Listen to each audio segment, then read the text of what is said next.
I'm Scott Dickers, and this is the How to Write Funny podcast. Today I'm with Merrill Markoe, an Emmy-winning comedy writer who's worked on a variety of different TV shows, including being head writer of the original Late Night with David Letterman. She's also written screenplays, sitcoms, and novels. She's the co-author with Megan Koester of The Indignities of Being a Woman. Merrill, you've had a long, illustrious career in comedy.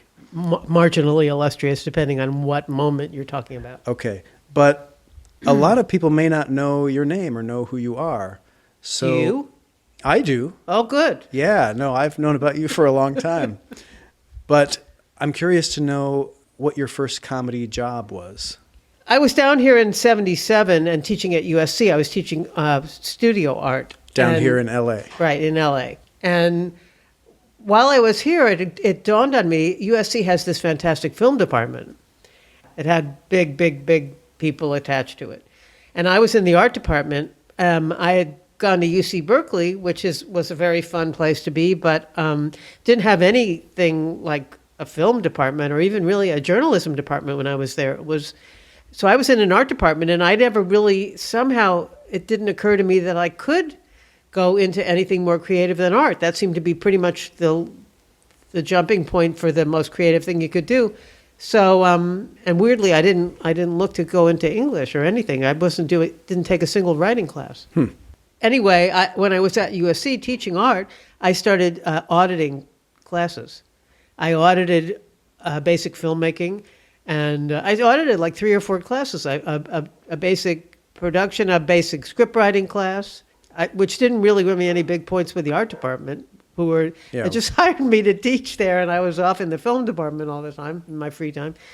Anyway, then I went back up to San Francisco, and I had all this sort of new thought about maybe I wanted to go somehow into show business, which didn't seem to me like a thing you could get into. It seemed to me like a thing that your father got you a job in, or it didn't seem like there would be any way to approach it. But then little by little, and there was no internet then, as we were talking about a second ago, so I don't even know how I got this information, but little... Yeah, in the 70s, just so people are clear on this, there were 3 channels. Right.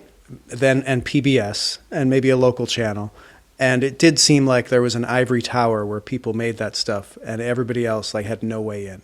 Yeah, that's what it seemed like, and I'm not sure how I figured out a way in. I guess I was reading books in the library, books like How to Be a Writer or something, and I started writing a spec script with this guy, Jerry Mulligan, who I later got a job on David Letterman's morning show. I got him that job, and he never got another job. He was my friend from San Francisco, and all it took was one introduction, and that was a lifetime of that. That's a man that I writ more changes on than anyone else I've ever known, I think. That's who David Letterman called Gerard Mulligan? Yeah. And he kept working for him for years and years and kept years. Working for until he retired. Yeah. It's amazing, really. Anyway, I wrote these things, we called them spec scripts, because they were not written for anybody. And I moved back down here by myself, here being L.A., and just kind of, things sort of fell into place really quickly. I met a girl through someone who became my roommate. She and I got a dump of an apartment with mattresses on the floor, and we're really enjoying it. I started hanging around the Improv, and I just sort of started meeting everybody my age somehow and got an agent. Were you doing comedy at the Improv or just hanging out? I was just hanging out. And you got an agent because you had done a spec script? I had once I met this agent, I started talking to him about getting work, and he said, well, do you have any sketches? Because they were looking for something they were redoing Laugh-In. Oh, okay. So I went home and wrote the show that I liked, Saturday Night Live. It just started. Yeah. And that was the one show I really related to. That, and there was a late night soap opera called Mary Hartman. And it was very hip. It was a Norman Lear late night soap opera. Yeah, I remember that.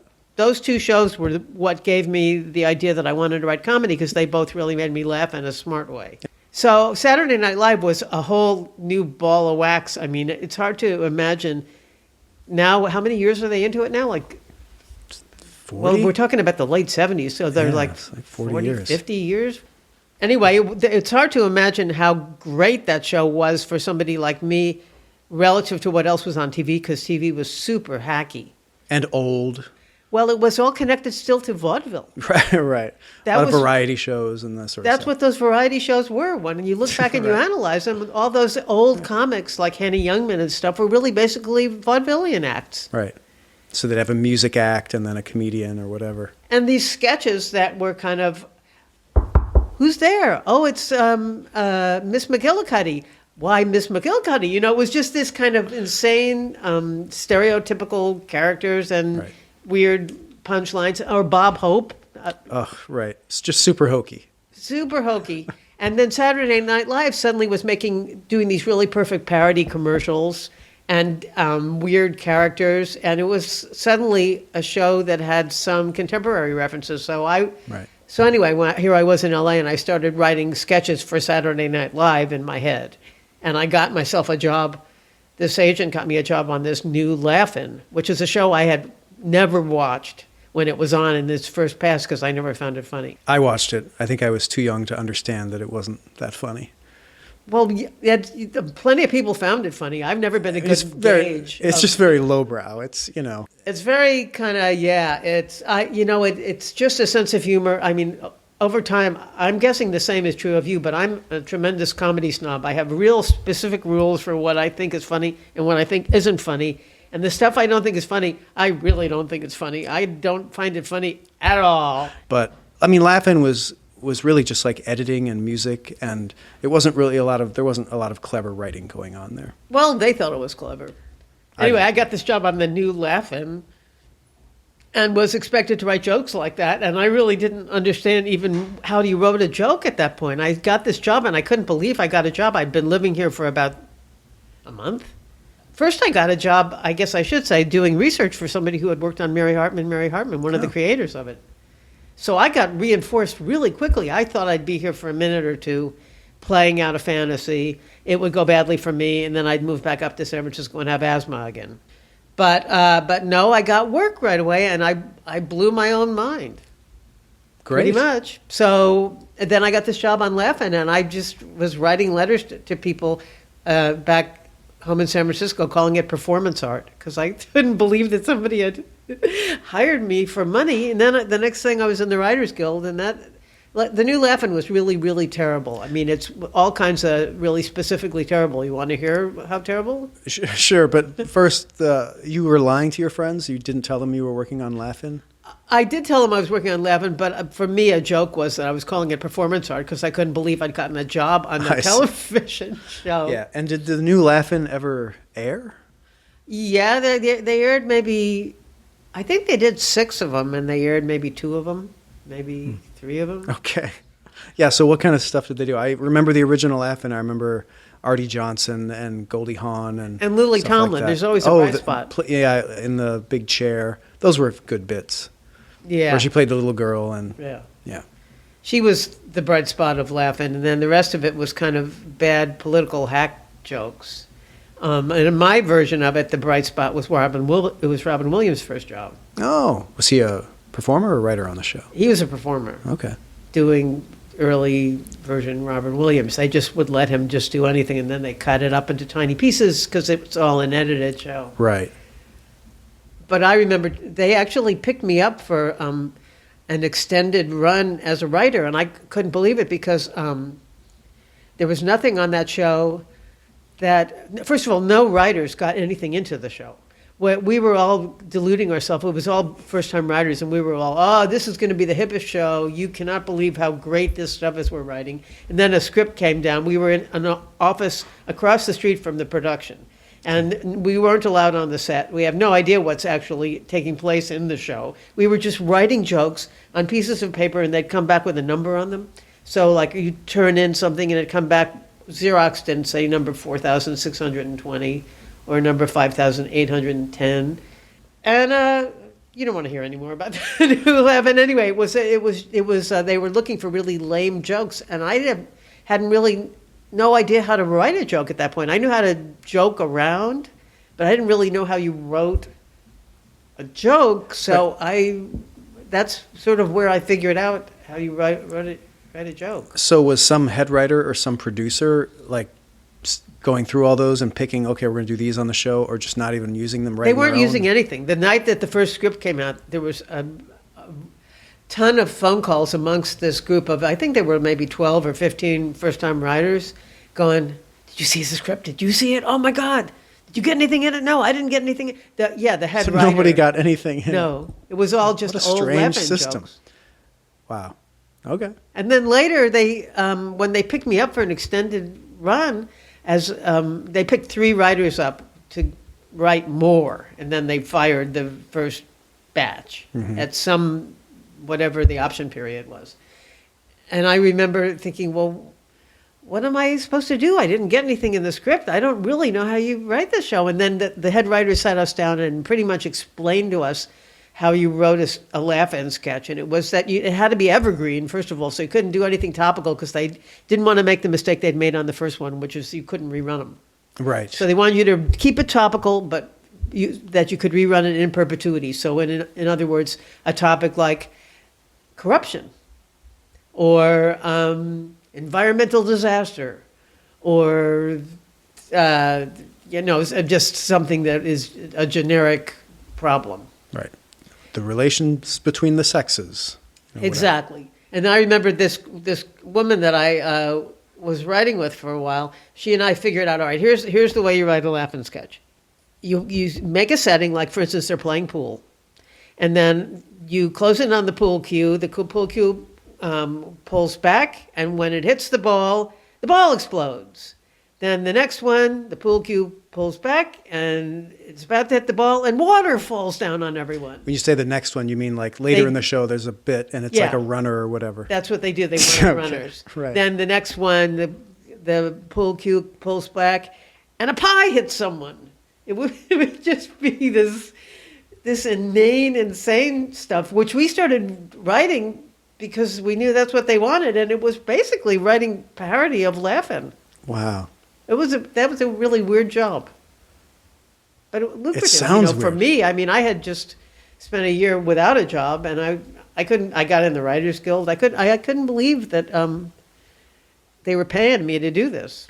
And with your art background, you must have felt a little bit out of your element doing jokes, but feeling good about it. No, I didn't. I was always just somebody who made jokes all the time. I just had to figure out. I always knew that I was the person that used being funny as the one card I could play in every social situation. I wasn't really aware how I was doing it. I didn't bother to analyze it, but I never thought that what I was able to do was that good that I could get work at it. That didn't seem like a job. Then later I had to analyze it. And then I started really reading a lot of stuff after that. I started really looking for what do I think are the best pieces of comedy writing you could read. And I started reading a lot of Algonquin Roundtable stuff. I really fell in love with Robert Benchley for a while. I was rereading him and rereading him and rereading him. Dorothy Parker less, but nowadays, I mean, I'm just more stunned by her now than I even was back then. She's so careful. She's so really excellent. But I was really using Robert Benchley as my model at the time. But you weren't writing prose, you were just writing on shows at this point. Yeah, I was writing on shows. I got another job after that. Actually, it was during Laugh-In when I was so puzzled by how you got anything on the show that I started doing stand-up. Oh. Because I met stand-ups. I'd never really known any comedians either before that. I didn't know that was a thing that people were. I knew I saw them occasionally on The Tonight Show or whatever, but I didn't think of them as people. Or that there was that they were just the tip of the iceberg, and there was this whole thing, this community where they go to clubs and they do the thing, and or that they be my age. Yeah. You look at these guys like it was all these Jack Carter kind of guys and Henny Youngman and those guys. Right. And you knew they were this thing that came from vaudeville basically, but they didn't look like anyone you'd meet. Right. And this was probably right at the beginning of the big stand-up boom, like the late 70s. It was. Yeah. It was it was right there at the beginning. It was the Comedy Store existed, and I started hanging around the Comedy Store, and that was where I met Letterman, and that made that left turn happen. So I before that, Letterman and I got jobs on the same show, this Mary Tyler Moore variety show. which was run by these two writer-producers that I really admired, named Paget and Tarsus, who had done the old Bob Newhart show, which was one of my favorite shows at the time. It was a very dry, carefully written. Yeah, I remember that show from the one where he was in repeats. group therapy. Yep. Or he's the psychiatrist or whatever. Yeah. Yeah. And you must have met a lot of other people there, because I know, well, I'll let you tell the story. Well, I met all the people that were, at the time, it was this group of comedians that are all have been famous for years and years now, but at the time they were just guys at the Improv. But people in store. the Late Night with David Letterman circle, I'm thinking Richard Lewis and Andy Kaufman. Well, Andy Kaufman was that. one of the first people that I met when I was hanging around the Improv. Somehow I was really drawn to Andy Kaufman, and I started talking to him because it looked like art school to me, what he was doing. I mean, he was doing art. He was doing comedy performance art. Yeah. So I just related to that right off the bat, and he, of course, loved that I liked him. And so, he and I became what you could laughingly refer to as friends, except for he was so strange that it was certainly a friendship unlike any other. But he was sort of thinking of me as his writer for a while. He was calling me a writer, not that I ever wrote anything for him or that he ever wanted anything written for him, but he liked the support, I'd be remiss if I didn't go down this rabbit hole. What was so strange about him and the friendship with him? He just, he was the kind of guy who sometimes he would act like he was really happy to see me and we'd really talk. He was phoning me at night for a while, and I'd really have these long conversations with him, although I couldn't tell you a single thing we talked about. And then other times I'd see him and it would be like he had no idea who I was, and he was just sort of wild-eyed, and I'm not sure he wasn't on the spectrum or something. Oh, I'm sure. Yeah. Some spectrum. Yes. If not that spectrum, some other. Or just like multi-personality disorder or something. Yeah. I'm not sure what, but it was something unusual. Still, I was working with him at the Improv in the middle of the night for a while. He was doing a late night talk show at midnight at the Improv for a few weeks, where it was called, Midnight Snacks. And the thing that was the signature of it that was the greatest, and it was totally his doing and his idea, which was that he had a desk that was up on blocks of wood, so he was sitting feet above the guest. Yeah, he did that in his... So the guest had to stare up at him. He did that on when he did a TV special that was like the parody talk show. Did that same shtick. Very funny. Thought that was extremely funny. It's super funny. Really funny. And then I also wrestled during this. I was...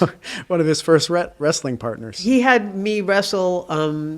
we were both supposed to be guests, and I was somebody with some lengthy academic tome, and then he had this other girl on doing a sort of I'm forgetting the name of this woman who used to tell you to wrap yourself in saran wrap. Do you remember that woman? She was an anti-women's lib advocate. I forget. She's not a comedian. No, there was a public figure. She was. Yeah. She was just Anita Bryant? No, but it's Phyllis Schlafly? Phyllis Schlafly. Okay. Yeah, she was supposed to be sort of that, and I was supposed to be a women's libber. Got it. We got into a fight there theoretically, and then we wrestled to see who was right.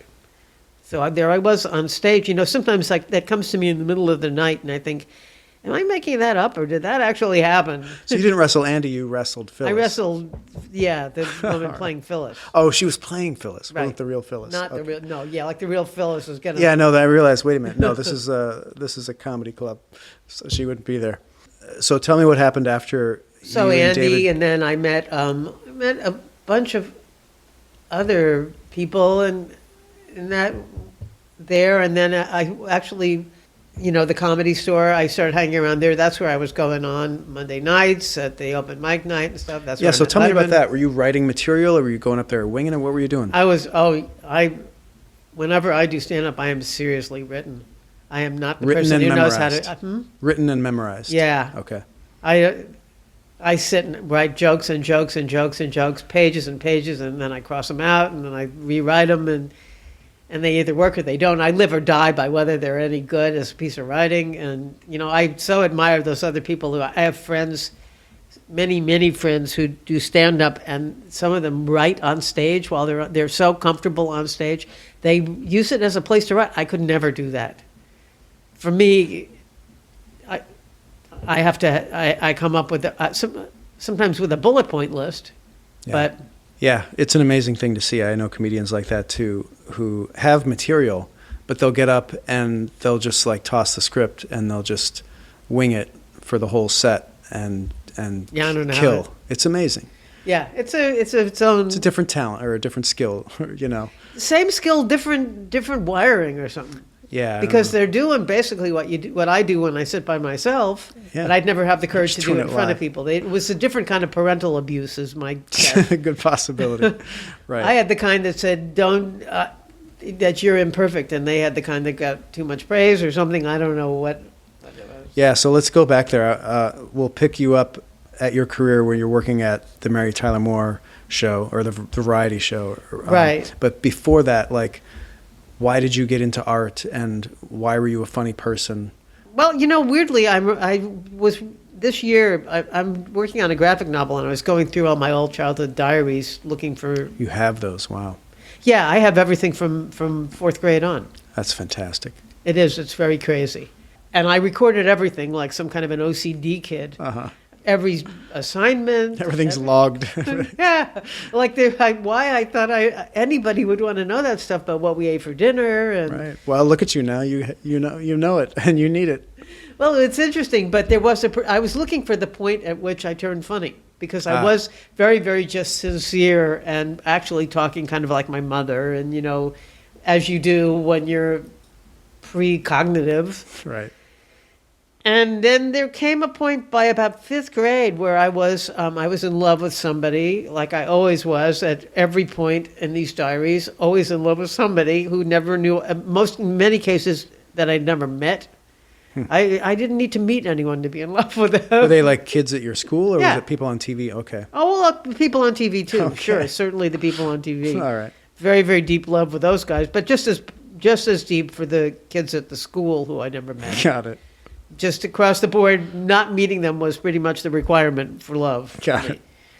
And there was some boy that I was in love with who seemed to be just sort of abusive to me. Seemed to be just sort of horrible to me, but I wasn't at all deterred.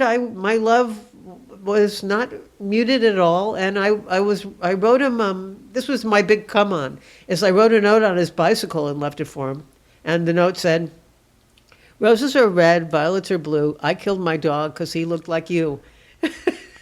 And then I write in my diary, I wonder if he got it. Like that's a big come on, being horrible and sarcastic. And I thought, well, all right, Wow. that's the day I turned sarcastic right there. I obviously had been brewing for a while. And did you think that was going to somehow I would unlock his woo love. him, or was it going to make him laugh? Like, was that an attempt to I think connect emotionally or just entertain? I believe that I already had the two of those locked up as one. A mistake I made for most of my life. Yeah, because somebody sees that, they're like, okay, I guess not. Yeah, I thought being funny and being sarcastic was a good way to, win somebody's heart. Right. I don't know where I got that idea. I think from watching TV. I watch TV most of the time. so- Romantic comedies and stuff like that. People. Yeah, I watched a Fun. lot of romantic. I have a list in one of these diaries of every romantic comedy I saw, and I loved them all. And they were just these horrible movies. I recently tried to watch a few to see what it is. Like, oh, it was so cute. It was the greatest. And they're just these horrible, horrible movies about a woman and a man meet at work, and they can't bear each other, and then something happens, and then next thing you know, there's just a tug of war for. I guess maybe that was what I was working on, is that tug of war. I was jumping ahead to that. Right. You knew from watching movies and TV shows, you knew that conflict was somehow involved. Yeah. So you introduced it. I think that's exactly what it was. So you mentioned before, like the type of emotional abuse that you had from your parents. Oh, I just had two very, very, very critical parents. My mother more than my father, but everything I did was not good enough for my mother. She was really a perfectionist. So I just sort of started dwelling on how hilarious making mistakes was. Did you have siblings? I had a brother who is now gone, but He was an archaeologist. Was he older or younger? Younger. He Okay. was. He got a PhD in archaeology, and Did he wrote he- the definitive book on the Phoenicians, Oh, nice. Was or he? the Phoenicians, as he said it. Oh, really? Yeah. I think you did it right the first time, I think. Phoenicians. I said Phoenicians, but he said Phoenicians, so it must be Phoenicians. I But guess if I since had he's said the expert, Phoenicians yeah. to you, you would have went. You I mean would have said, Phoenicians? what? Right. So was he good enough for them or both? Oh both no, of he you? was. Yeah, he got as much shit as I did. Yeah. So it sounds like maybe that drew you inward at first. But then when you got into adolescence, it started your Well, I got very sarcastic- rebellious by about 15 or 16. Yeah. That was where I sort of emerged as the bigger smartass. Yeah, so your smart aleckiness was one big way you were rebelling.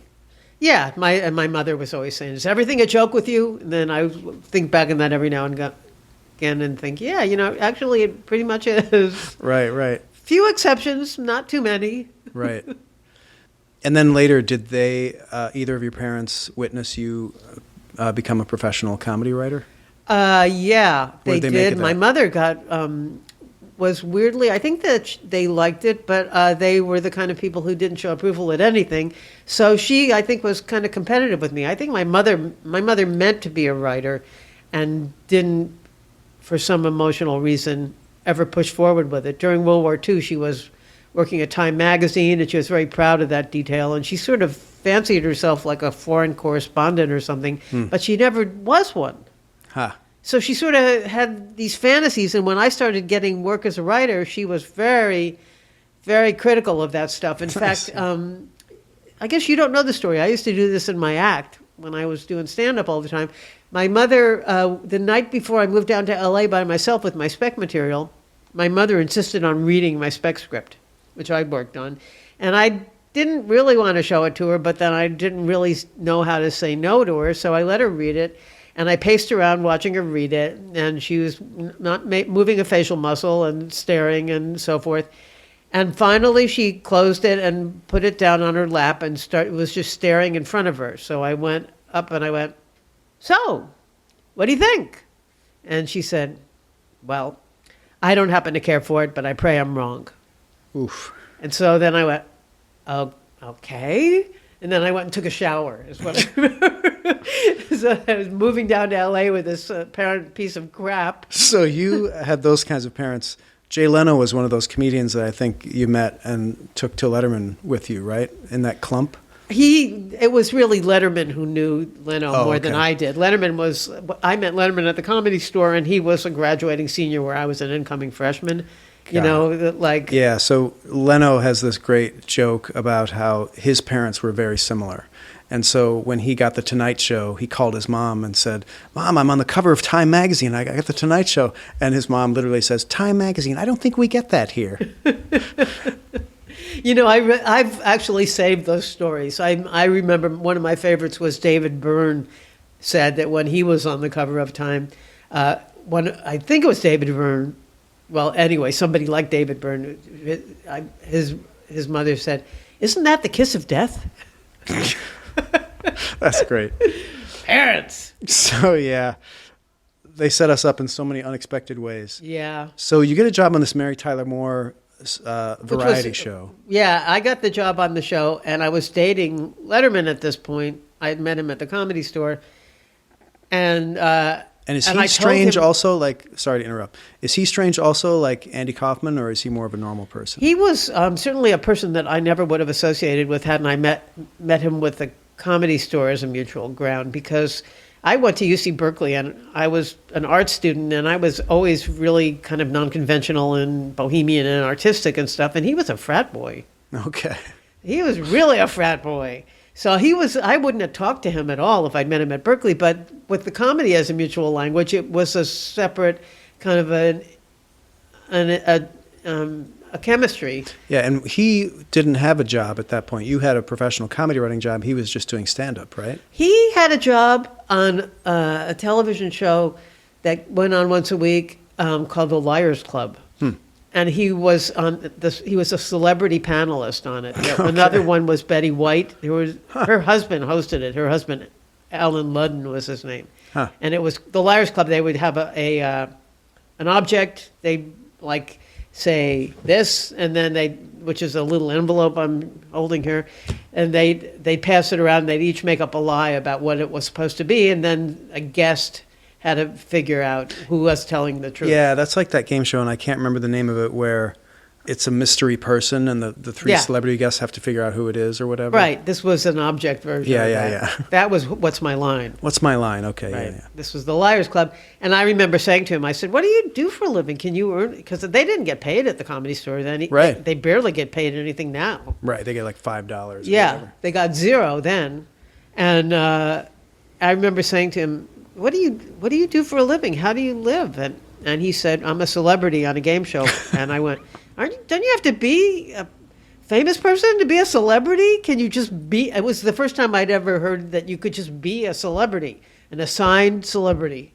You are a celebrity. Right. So he was doing that for a living. And then weirdly, I got this job on this Mary Tyler Moore variety show, and I go into the first writers meeting, and they give us a list of who's in the cast, and he was in the cast, and he hadn't mentioned it to me. I was dating him. You'd think he would, because I certainly was saying, I think I'm going to get this job. He didn't even mention it. I found out at the writers meeting that he was in the cast. Huh. How weird is that? And that went on to many, many more years of that kind of weirdness. Okay. Then that show didn't last long. No, it was on up. It was given the prime slot because her old Mary Tyler Moore show had been considered the most hilarious show on TV. Mm-hmm. This was her husband, Grant Tinker, was the head of NBC at the time. Right. And she wanted to stretch her wings, or whatever you call it. So they had given her the prime spot of After 60 Minutes, which was 60 Minutes at the time was this huge show, the biggest show on TV. Yeah. To put something on right after that was to say, almost like a guaranteed hit. You are guaranteed. Right. And it bombed anyway. It was another one of these things where no matter what we wrote, it wasn't getting into the show. The two guys and their head writer were writing the whole show.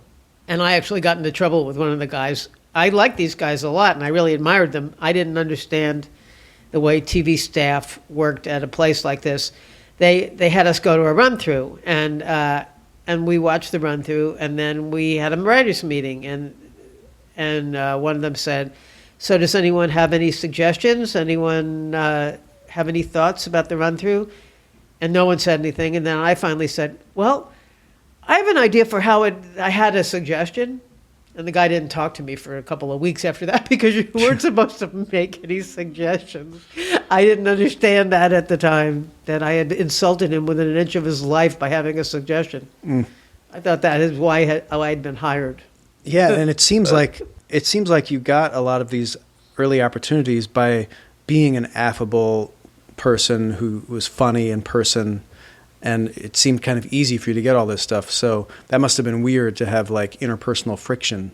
It doesn't seem like you're one of those kind of weird people that rubs people the wrong way. You know what I mean? You can, when you're working in those situations, you find out quickly that there's all sorts of ways to rub people the wrong way. This one really surprised me. Yeah. I just didn't imagine that there. Anyway, it ended up being, the whole show was kind of a big disaster, and it ended.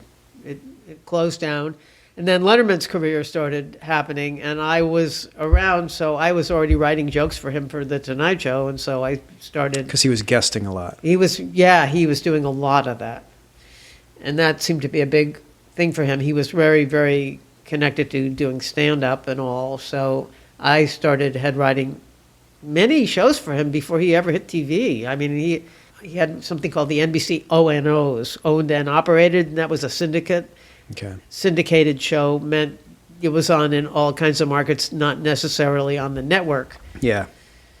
On those independent channels or whatever. Right, which would be way more like what there is now, but right. Even so, it was still on one of those channels. Right. Or maybe it would be on one of the kind of off channels, like 5. Right. And where I lived in Minneapolis, it was Channel 9. Like the networks were on 3, 5, and... Really, we had 2, 4, and 7. And then 9 was like the independent channel. It wasn't affiliated with a network, so it ran a lot of reruns, and it would do a lot of that stuff, syndicated stuff. Yeah. Yeah. So he had a show for that, and then that show didn't get picked up, and then there was another show, and that one didn't get picked up. And then He was doing pilots, and you were writing for those? Yeah, I was head writing them, and then he got that morning show, and that was 90 minutes a day live, and I went with that. And 90 minutes a day. It was really a terrible experience. It was an awful, awful experience, but that was the early version of the night show. Yeah, I mean, what little I've seen of that show, it did seem like very much the same show, but not as comfortable in its own skin, and just not gelling with the audience because it's at the wrong time. It's at a weird time. Well, it couldn't be comfortable in its own skin because the expectation. Dave had a persona already that I was working with to try and fashion material for, but that he had been a local TV personality in Indianapolis. A weatherman. So he was already had that kind of delivery and snide kind of affect and all. Yeah. So we were working to fashion material for him, and he wasn't about to bend at all. But the network that we were working for, which was NBC, had it in their mind that it should be a morning show, which is totally oppositional. Later, that time slot went to Regis and Kathy Lee, which now is whatever it is. And they just talk and whatever. And it's more sane. It's not... What was the Letterman morning show called? The David Letterman Show. Okay. So it had weird humor in it. It had like goofy, weird stuff that was perfect for late night stoners, that kind of thing. Right. We had gone to... we had some models in mind, and one model was the old Steve Allen Westinghouse show, that was and another was Ernie influence. Kovacs, which we had gone to the Museum of Broadcasting and taken a look at. Great. All of those things were elements that we were thinking about, but also the timing on them was really weird. When you look at shows from the 50s, they're slow. So slow. Yeah. The old Steve Allen show, he'd have an idea for a comedy bit, it'd go on for 14 minutes. Right. And that's, one thing we all learned from Laugh-In, and I guess Sesame Street and Monty Python, is that you can go faster. And the audience's attention span shortened after shows like that. And yeah. It's just been getting faster and faster and faster and faster ever since. Yes. Now 3 minutes and people are like, what are they thinking? It's already been 2.5 minutes. Right. Vines, 6 seconds. Yeah. Right. So the morning show gets canceled, and you pretty much jump right to the later show, right? No, we had a long, awful year without it. Wow, okay. The morning show had a family on it, too, I should say. It had a bunch of our friends, and it was an awful experience. They moved to New York for us. We browbeat them into coming to New York, and they were playing characters. There were this woman, Edie McClurg, and my friend Valerie Bromfield. Edie McClurg, great comic actress in so many movies. Yeah, she's very, very funny. She was playing a character called Mrs. Marv. She never told you what her name was. She would only just use her husband's name. Right. It's really funny. Good. So, yeah, that's sad. So, were you guys wondering where your next meal was coming from during that year? Not really. I think he got another deal right away. He was being paid to be in a holding pattern. Okay. And I started writing sitcoms and stuff. Okay. So I wrote for a bunch of different sitcoms that year, and then... and was the morning show in L.A.? You were in L.A. at that point? No, all these things were in New York. That's right. We moved back to L.A. That's right. You moved to New York. So after the show got canceled, you came both back came back to L.A. Okay.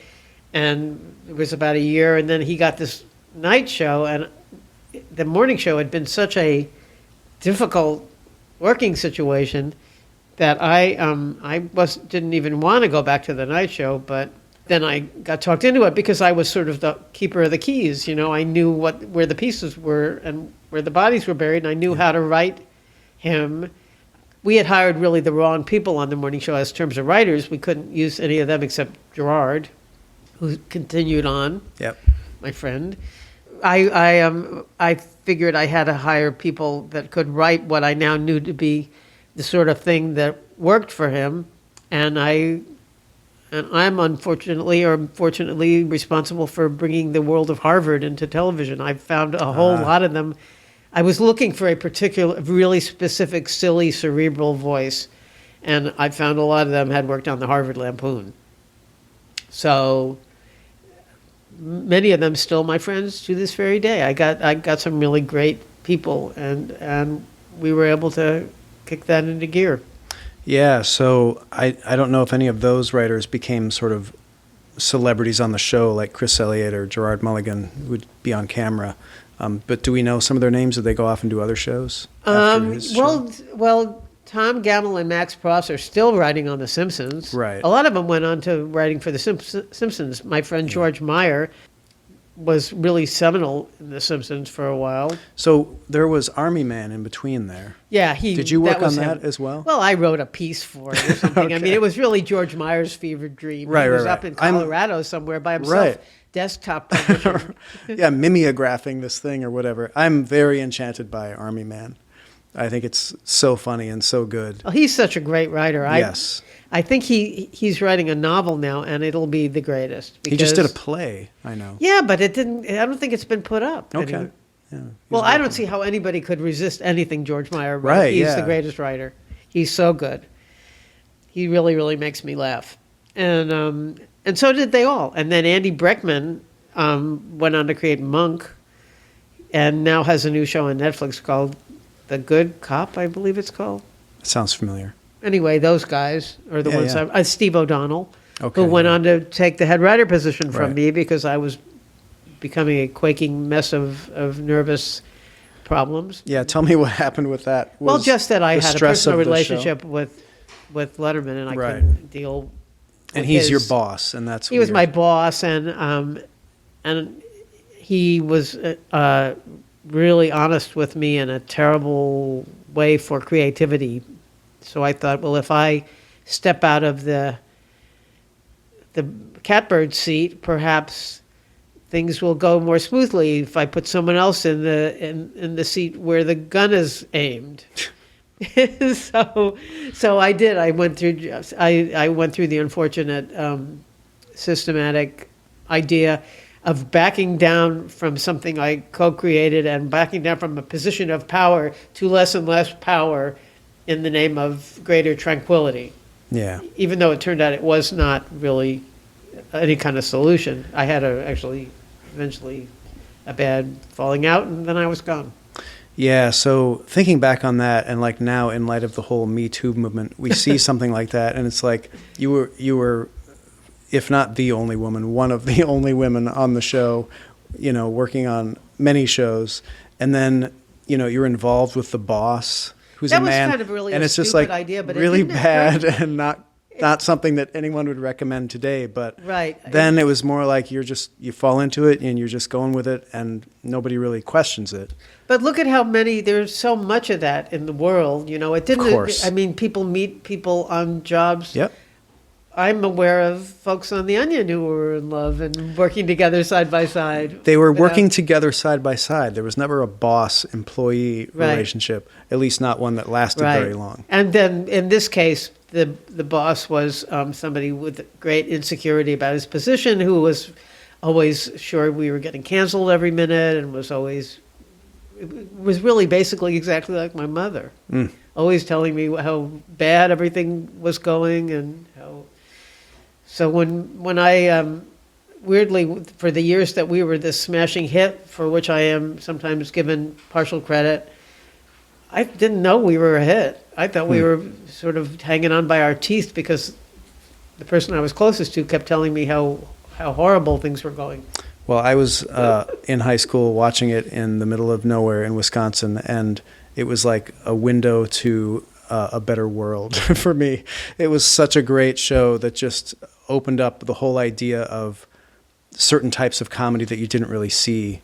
Yeah. Like meta humor and just being really sarcastic about everything and breaking the fourth wall and doing all this stuff that like Monty Python would do a little bit, but Yeah. you never saw it in like an American late night show format, because that was such a conservative format that was very regimented. Well, that's the thing I always tell people when they ask me about that was one of the rules for when we went on at night were handed down. Carson owned the time slot we were in. It was part of the perks of his job, which I'm the only person who didn't really ever like the Tonight Show with Johnny Carson. Everyone else, certainly all the men I know, thought of him as the best at that anyone has ever been, and so forth. I saw him as an icy cold guy who didn't like women. So, and I still think of him that way. I just knew for a fact that Letterman always felt that he was your hip uncle that you would have fun hanging out with. And I thought, he's a guy I'm going to meet, and he would look past me immediately. I wouldn't look right. I wouldn't be the type of person he likes. He wouldn't be the type of person I like. And but he's like the definition of the boys club, because he put all these comedians on his show, and he was kind of the kingmaker. All the male boy comedians. Exactly. Yeah. In fact, I was very friendly with Elaine Boosler at the time, who really was excellent at what she was doing in stand-up, and wanted it very much to get on that show, and that they kept not putting her on with Carson because the word that they used about her was threatening. She was too threatening. She was writing jokes as in this format that you know them to be, and knew they'd been tested, and they were jokes that worked, and she would get all dressed up and do her hair and put on makeup and wear a dress. She's about 5'1". So when you call that threatening, you just go, what are you exactly, a portrait of what are you showing me here when you're calling that threatening? Yeah, and so baby steps, right? Because on The Late Show with David Letterman, there are more female comedians performing. Yeah. And comedians do more characters then than they do now.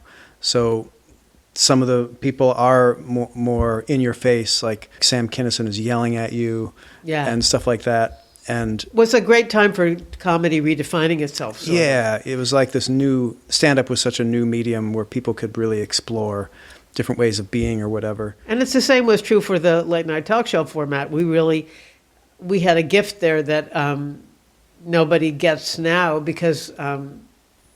So Carson said to us, we weren't allowed to have a sidekick sit down with us, and we weren't allowed to play this thing they did on the show called Stump the Band.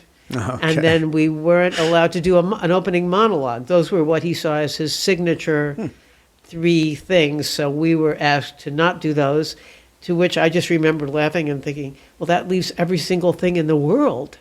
Right, those are two, at least 2 of those 3 are terrible. Yeah.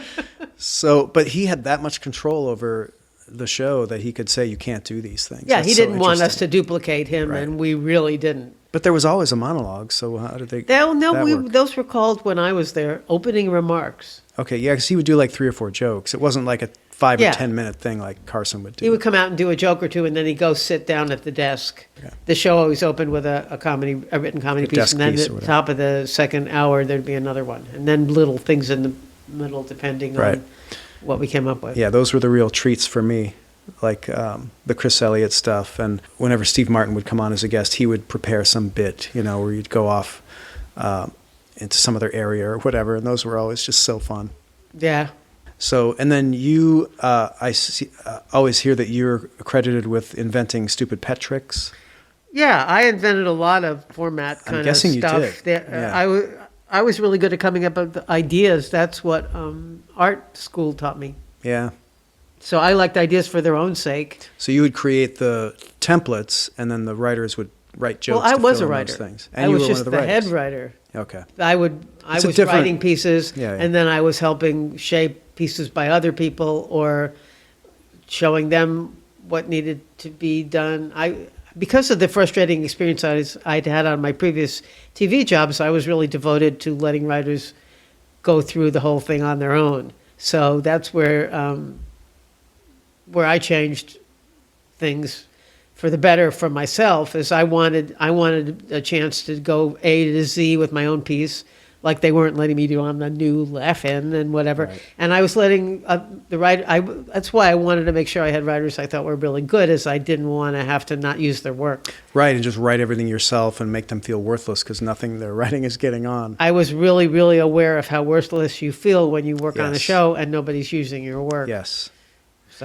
So your real tragic fall from grace is you lose all this power and this kind of standing within the industry.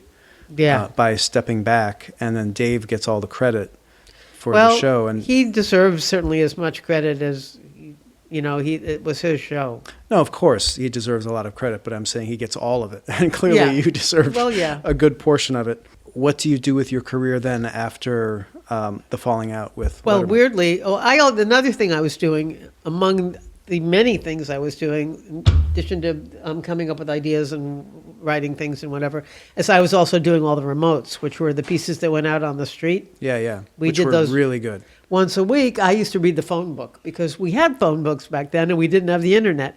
How easier that would have been for me to just be going on the internet can't even begin to be stated. Yes. But I actually was reading the whole phone book because it was a way for me to see what there was in New York. And I was looking for really particular kinds of things that you hadn't seen on TV. Like I remember under A, I remember circling aluminum anodizing just because I knew I had never seen aluminum anodizing on TV. I was just looking for the stuff I hadn't seen, which was pretty much everything. You hadn't seen anything on TV. You had seen a lot of vaudeville, but... Right.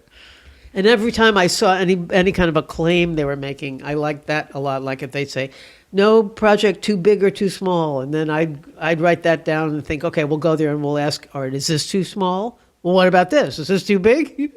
Right. I used to walk around and I'd look for signs that said anything that made me laugh. And that's one thing I must give myself. Pretty much everything makes me laugh. So when I walk around, lots of things make me laugh. You see the humor in so many things. I do see humor all around me. Yeah, and the phone book, my God, that was like a proto-internet. That's what it was, a proto-internet. You could look up almost anything, and that's kind of what you had to use to find stuff. Yeah, but you was page by page by page. Yeah, right. It was not at all as easy as the internet would be. After Letterman, you went back to LA. So I was doing all these remotes, so I knew a lot about... I used to research them, and then I would go down there on Fridays with him, and we would do them together, and then I would take the raw footage, go through it, make a script out of it, and then I would edit it. Of course, we didn't have desktop editing, which is one of the great other things that I love, because I used to sit in editing with some union guy. You're doing tape to tape or whatever. Yeah. And they would always be really slow. So I would have time codes, and I'd go, can you take 3 more frames off that? All right, 2 more frames. When I finally got desktop editing, I can't tell you how happy I was. I started doing my own editing. It was like, so you mean this is what took these guys hours? This thing that just took me 19 minutes took these guys 8 hours?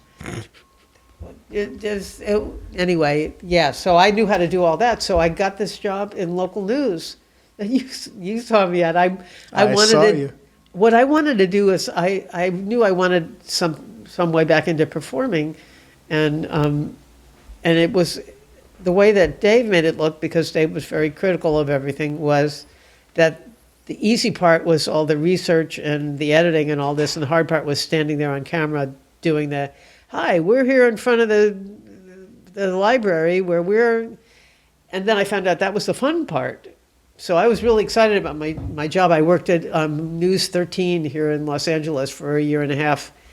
They were letting me do anything. I guess they were Letterman Show fans, but I can't believe what they let me put on the local news. I mean, it really wasn't like the stuff you see, including I was reviewed in an LA magazine. They were reviewing all the different people that were on local news, and they went, Merrill Markoe, the weirdest, most disturbing lifestyle reporter to hit the tube in some time, which I took as a compliment. Yeah, and it was. Like, you watch the local news, and it's very buttoned up. It's very conservative. It's kind of there's a way they do things.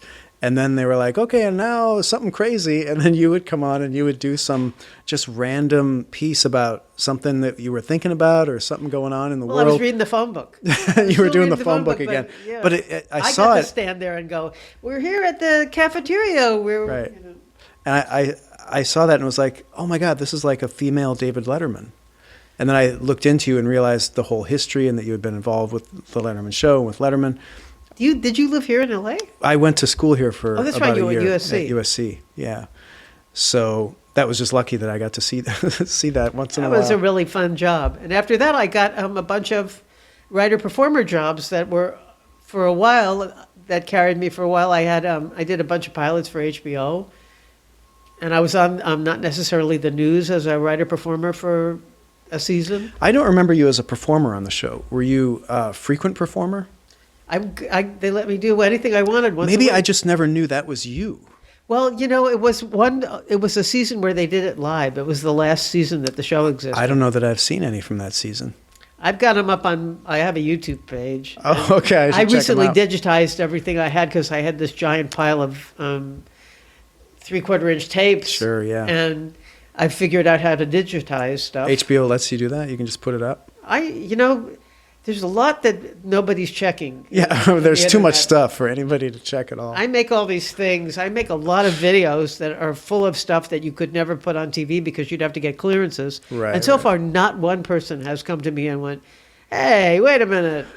There's too much stuff. It's under the radar." Right. Yeah, not necessarily the news must have been a That was really fun. pretty fun and intense gig. Because that was a weekly show? It was a weekly show, and I was doing a more purely comedy version of what I've been doing in local news, sort of. Right.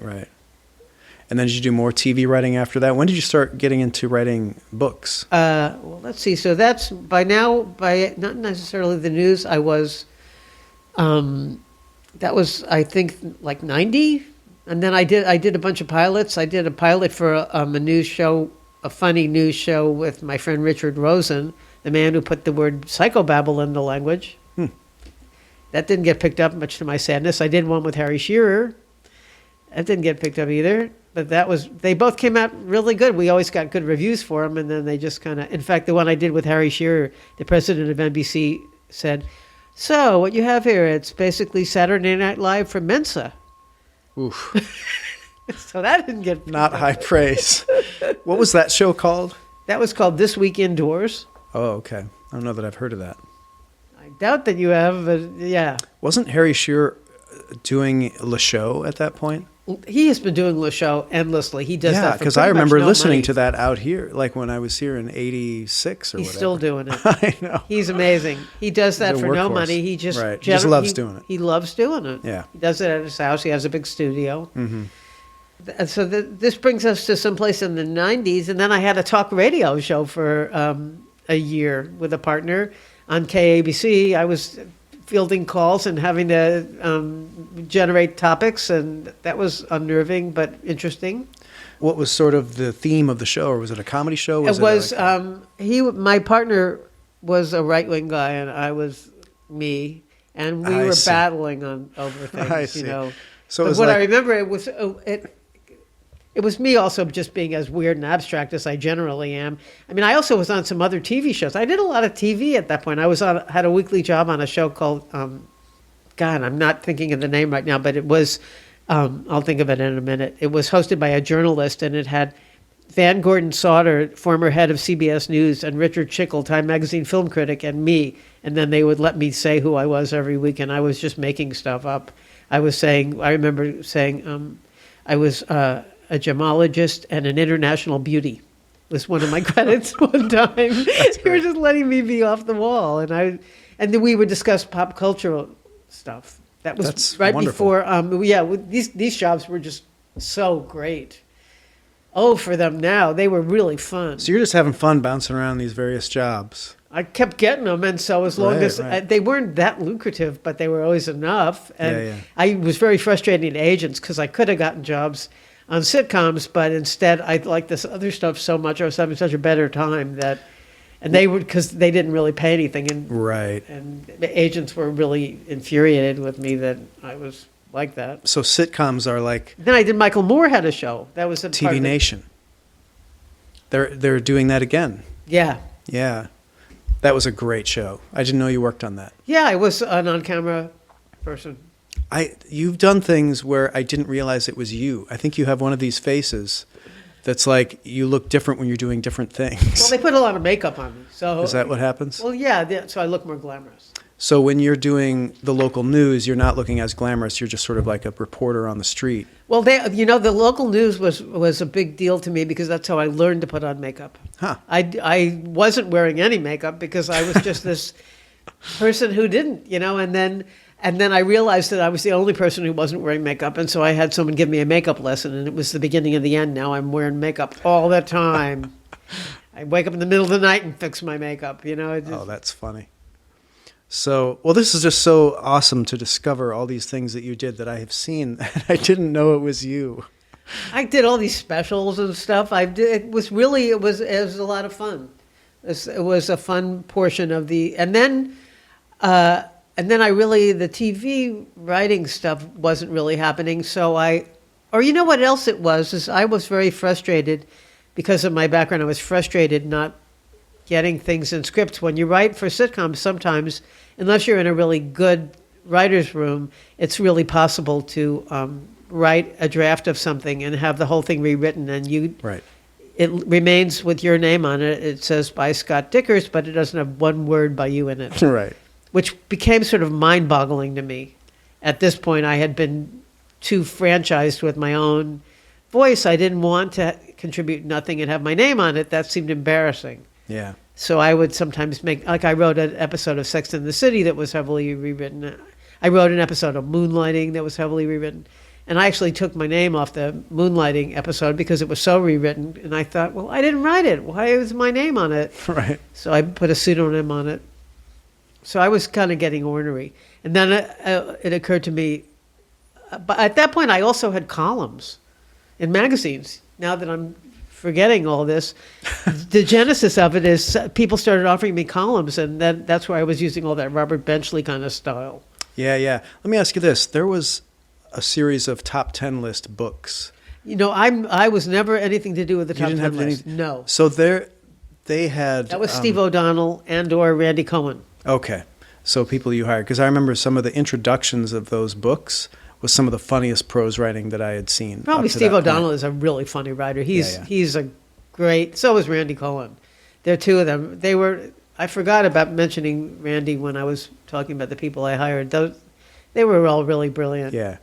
So you had, was it like newspaper or magazine columns that you were doing? Or? No, I was in this, there was a magazine in New York called New York Woman that I had a monthly column. Okay. And then that folded. That was a fancy little niche magazine for a while. It had Wendy Wasserstein writing for it and a lot of really interesting writers. And then it folded, and then I got they moved the column over something called New Woman.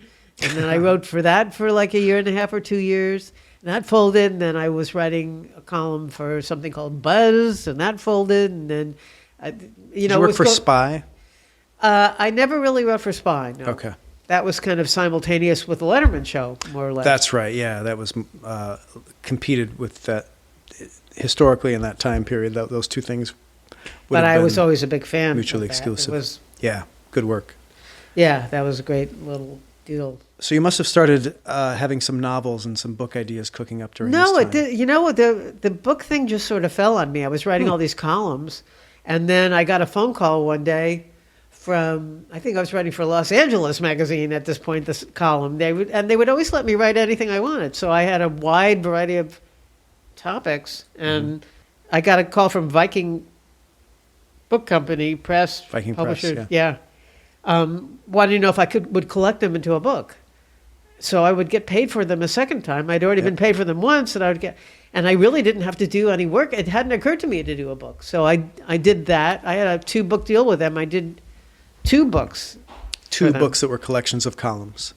Great. And then I switched publishers, and I wrote a 3rd book was a collection that I wrote for the book. It was called Merrill Markoe's Guide to Love, and I went around to love seminars and everything having to do with love, and I wrote that for Grove Atlantic, and then none of these were selling all that well. So my agent said to me, "This is my route to publishing."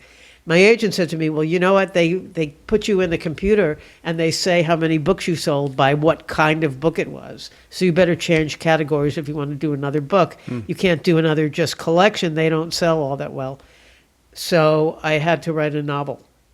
That's how I ended up writing a novel. And I couldn't figure out how you wrote a novel. I mean, I'd been reading them, but it was sort of a little bit like when I went into show business. You know, I just thought, how do you even?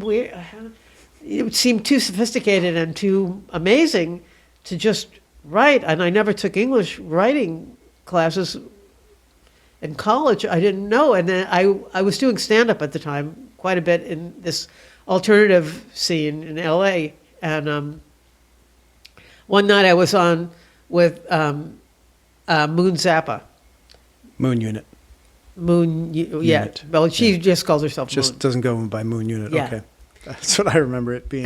And she I said, what have you been doing? And she said, I wrote a novel. And I said, well, wait a minute. How do you know how to write a novel? How do you write a novel? And she said, well, think of it this way. She said, you write essays, right? And I said, yeah. And she said, well, like, say 15 essays, 8 pages each. And I went, oh. It's that easy. Yeah, so that's how I wrote a novel. Is I broke down into a bunch of shorter things that I connected to each other, and I wrote a novel. Thanks to Moon Zappa, my muse. So let me pause you there and ask you a little bit about your process, because it seems like you had to learn how to write jokes, and then you got a lot of work writing jokes on professional TV shows and everything else. And then you were writing essays. Then you figured out how to write a novel. Yeah, sitcoms, which also dramatic structure and all that. I wrote screenplays too, but I never got any of them made. What's some wisdom you can drop about how you write jokes or how you write stories or screenplays? Well, jokes. I have my style of writing jokes. I always look for lapses in logic, because as it turns out, I'm very analytical and I'm very logical. So when I hear anything stupid go by, I have like a radar in my ear for stupid. And when I hear stupid, I go, stupid? Why stupid? Why is it stupid? And then when I have an answer for that, to me, that's a joke. Okay, great. Sometimes it's just about being stupid. But I like the sweet spot between cerebral and silly. I'm real specific about what I like. I don't like all... Like, I've never really liked dirty for its own sake, and then I'm real sensitive to, I hate cliches. So if I hear anything being phrased in a way that I've heard phrased too often, I'm suspect. I want to hear original phrasing. I want to hear original word use. I'm sort of very literary, I guess. Okay. But I didn't know I was any of those things, but it turns out I am. Yeah, and then what about stories? Like when you write for a sitcom or when you write a novel and you have when you write for a sitcom, a lot of that is spelled out by the staff that you work for. Okay. It's not an independent job, unless you're writing a pilot, which I have done also. And then it's all up on you. But usually, like when you write for a staff, they want you to come in with an idea, and so you have to watch the show and be really acquainted with what their vocabulary is for ideas. If you can't figure that out, you probably are never going to be a sitcom writer. But if you watch a whole bunch of versions of what they're doing, you can pretty much see what they're doing. It's right there on display for you. There's always an A plot and a B plot usually, or that's how the old ones were. Now it's, with the binge watching stuff, it's stuff interconnected to itself. So the A's and B's are crossing into different shows, different episodes of the show. But but even more so is that being dictated by the people who are on staff. Yeah. I don't know if they're using freelance people on those shows or not, or if they just stay, because everything about the way they pay is different now, and they pick them up for less. And I've heard complaints of writers just sitting around with a contract and they can't write anything else, but were picked up for 6 or whatever. So it's a lot of rules based on the show, what the show dictates. I can remember, for instance, right now I'm thinking of me in a writer's room for when I wrote a bunch of things for the Newhart show at one point. Okay. This was the one with him in an inn. Right, with Peter Larry, Scolari. Darry, and Daryl. Yeah, Larry, Daryl, and Daryl. Okay. Right. Anyway, I had an idea, all right, so one of the characters does something, and then something happens, and then we sat down with a bunch of us in a room and we beat out the story. I made suggestions, but all of them made suggestions, and I took notes. So then it's your job to take all that stuff that all those people gave you and go home and map it out. You don't get to just create. Right. That's just not what the job is. It's like the way that I saw it at the time was, it's like a little bit like if Charles Dickens was writing Tale of Two Cities and he'd written the beginning and he'd written the end, but like he needed someone to do chapter 14. You don't get to just go, here's what it'll be for chapter 14. You have to stay with the whole. So. And then the novel is different because then it's all you. It's almost like doing a pilot, and you just get to create it from scratch. Yeah. And do you have a process for that? Do you plot out the story, or do you just wing it? I find it really difficult. Some people are way more naturally inclined to stuff like that. I've found it hair pulling. Like I talked to Albert Brooks at one point when he was writing a novel. He wrote a novel maybe 5 years ago. I did not realize that. To check that out. It's a futuristic novel that is already pretty much come true. Oh, you know what? It's ringing a bell now. I remember he went on Twitter to promote his book.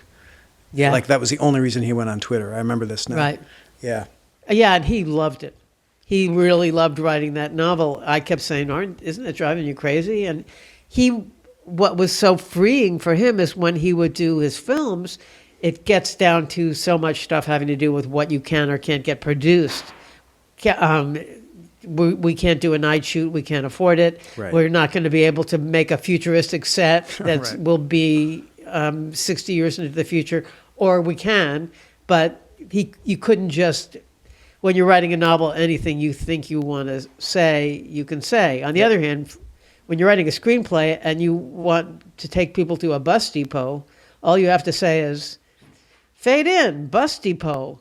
And there's a bus depot. You don't have to, when you write a novel, you have to go talk about what's on the floor and what's on the wall and who's in the bus depot, what do the seats look like. You have to paint the bus depot. Right.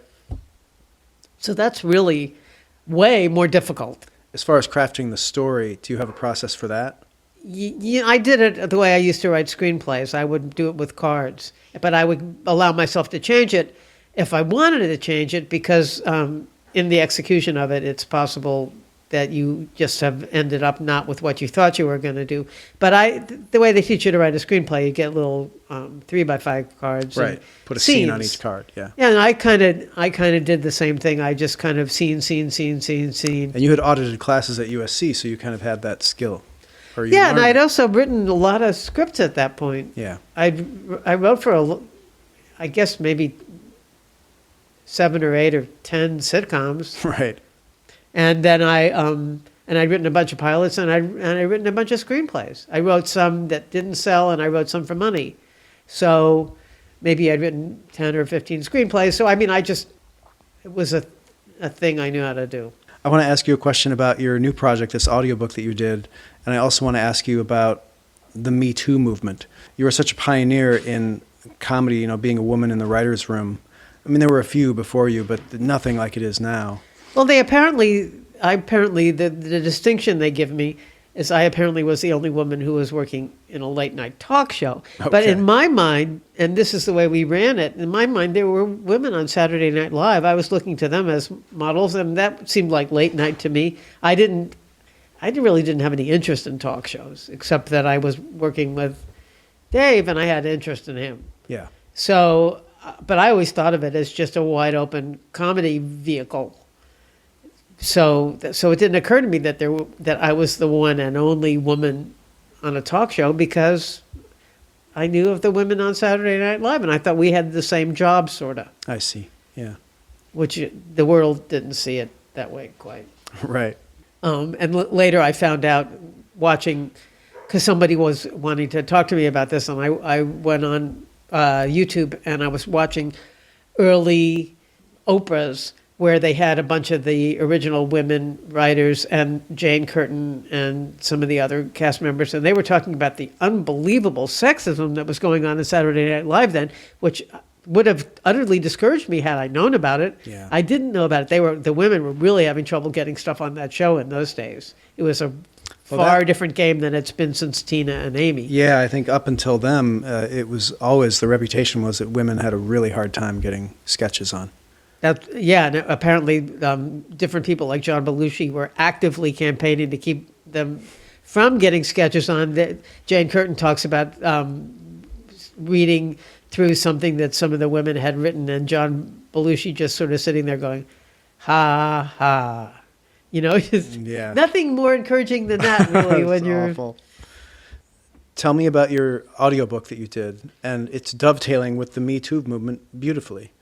Yeah, it's really the Me Too. We were before the Me Too movement, but not very much before. We were sort of. I wrote it with a woman who's pretty much half my age, And she's a millennial, and she and I became friends on Twitter. She was writing a lot of the same kind of pieces that I used to write when I was writing magazine columns. And so I became acquainted with her work, just sort of looking at them skeptically, like, yeah, who's this now? Like, although I don't write those kind of pieces really anymore because I've sort of aged out of them. Yeah, but you have become your mother. Yeah, right, exactly. Anyway, I was reading them, but I thought that they were good. So I wrote her a note and said, hey, nice job. You're not Unlike my mother. You're not your mother. Right. And so I became friends with her, and she wanted to do something, and I wasn't really doing anything. She wanted to do a podcast. And I thought, no, I don't want to do a podcast. And then we started thinking of ideas for one. And this one idea, this was my idea, The Indignities of Being a Woman.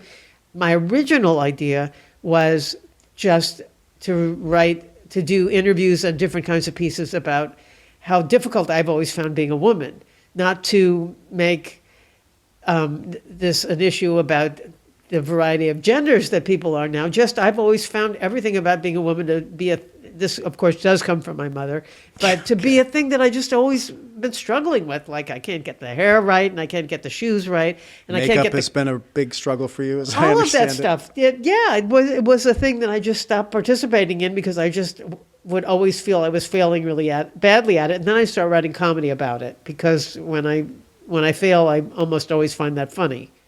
Failure is hilarious. Perhaps insane, but no, it's totally great. Well, Great human target. foibles. I mean, what else you got? That's the best thing. Yeah. Right there. So, so we had this title, "The Indignities of Being Woman," and we did a little pilot for them about hair, because we both felt hair was an unconquerable problem, and then they said, "Well, we don't want to do a podcast. We'd like to do a 12-chapter book." And you were talking to Audible, or who were you talking to at this point? Okay. It had changed from, we had pitched it to an entity that no longer exists at Amazon. Apparently Amazon, ever shifting. But they had like a podcast department? Something, yeah. Okay. But they moved you to Audible. Moved us to Audible and said, just do a 12-chapter book. So And you did a big section on hair. Yeah, that was the original pilot. We great. we refixed it because everybody liked it. And we decided to divide up the human female experience into 12, and then which were things like equality and sex and relationships and then crime and politics and blanking out on pursuit of beauty, a lot of stuff like that. And then as we tried to figure out, well, what are we going to do here? What we ended up deciding to do was that we split the world up between us. I would take 5000 BC to 1900, and she would take 20th and 21st century. So that's how we did it, and I ended up reading a tremendous amount of history, which made my brain really happy, because after all these decades of sitting around going, what else do I think about everything? Which is what you do, you just, when you're writing jokes and writing novels, and, what do I think about this sidewalk? Do I have any jokes about that? Anything? You're outputting so much. You don't get a lot of the input. Yeah, my brain was like, information. You're finally getting filled back up. Yeah. So, but what ended up being was after the Women's March and Trump had been elected, and I was really inspired by that Women's March. I hadn't done any political activism stuff for decades. I used to do it at UC Berkeley. I was in anti-Vietnam marches and all this kind of stuff. Good for you.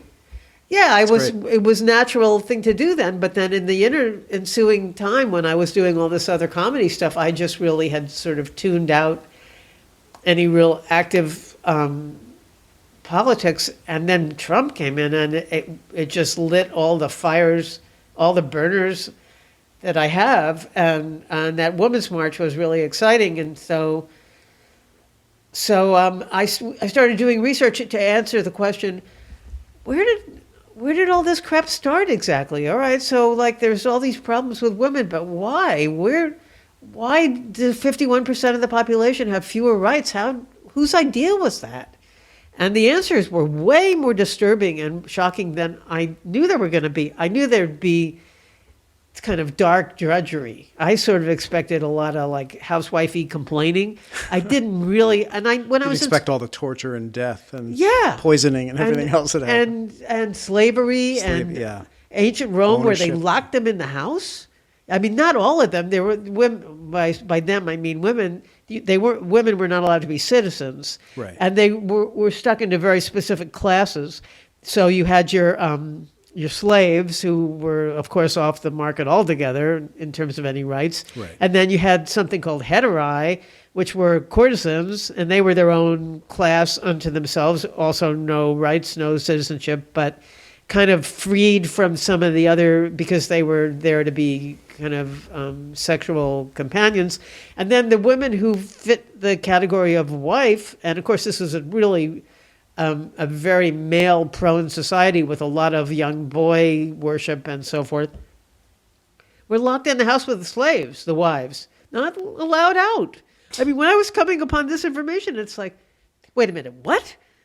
You're telling me Rome, the seat of democracy? I mean, excuse me, well, Rome was bad too, but ancient Greece, the seat of democracy, where all the beautiful art comes from, I wasn't aware that women were locked in the house.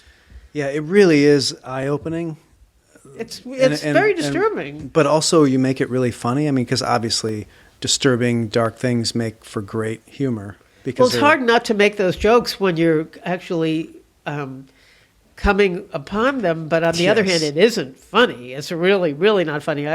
I just am compulsively unable to not swipe at things.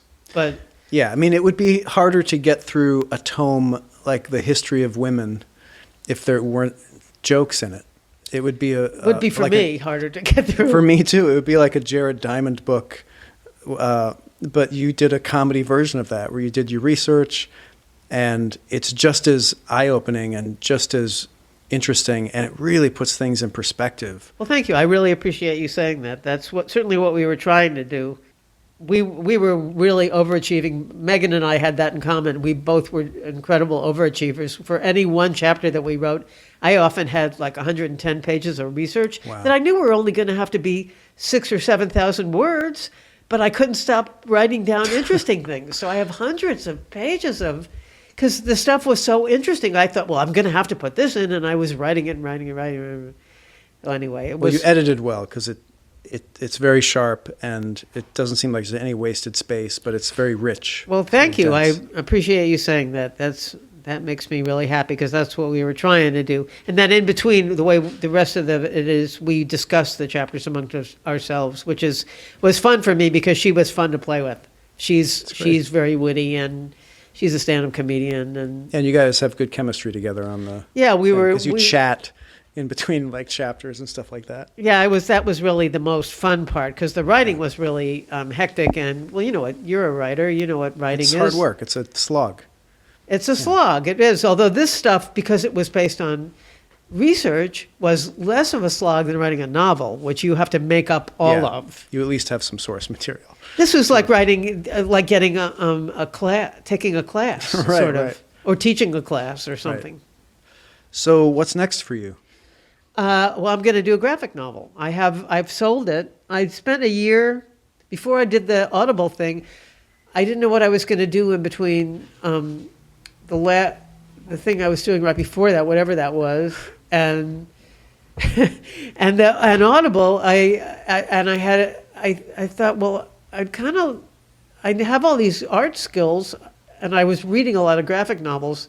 Andy, who I live with, who did the music on the book, by the way. Oh, great. Okay.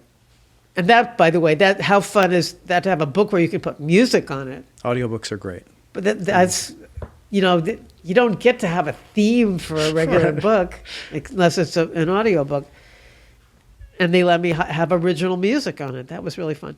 Anyway, I spent a year, I thought, I became friends with Mimi Pond, who's a famous cartoonist. Okay. And I was working on a graphic novel, and I saw her working on it. I went over to her house, and I saw this pile of drawings she had that were 9 feet deep around her, and I thought, wow, I would never have the patience to do that. I used to have that kind of patience when I did art, but I would just never have it now. And then I thought, well, let me just try one page and see if I can still draw, because I thought maybe I couldn't draw anymore.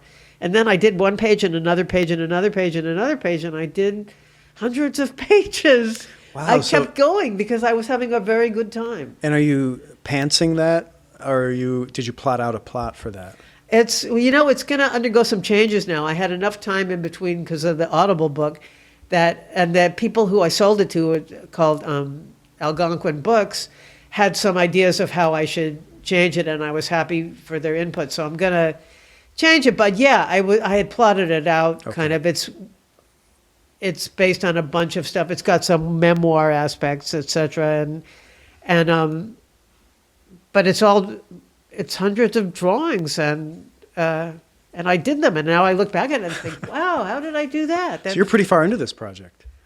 I have a draft of it, but That's great. but I'm going to do a big rewrite with them. Yeah. I mean, I'm probably going to use a lot of what I have, but yeah, I have these hundreds of drawings that I never thought I would do. I have them finished. It was really fun to do. I hadn't all these years since I was a painter and so forth. I really hadn't been doing any art unless I was making someone a birthday card. What's your format? Is it ink and Bristol board, or what is it? I messed around. I would do a pencil drawing, and then I would put it into Photoshop, and I would color it, and then I would print it out, and I would ink it, and then I would put more color on it with pens. Whether anyone can print these things will be the next.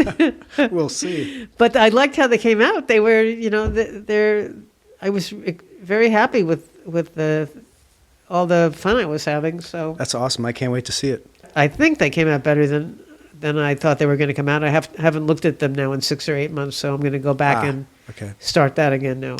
Well, good luck. I'm excited for that. Thank you so much for your time. Well, thank you so much for allowing me. Absolutely. Thanks for listening to the How to Write Funny podcast. For more, go to howtowritefunny.com, where you'll find tons of free resources for comedy writers, blog articles, more podcasts, free ebooks. Check it out. I hope to see you there.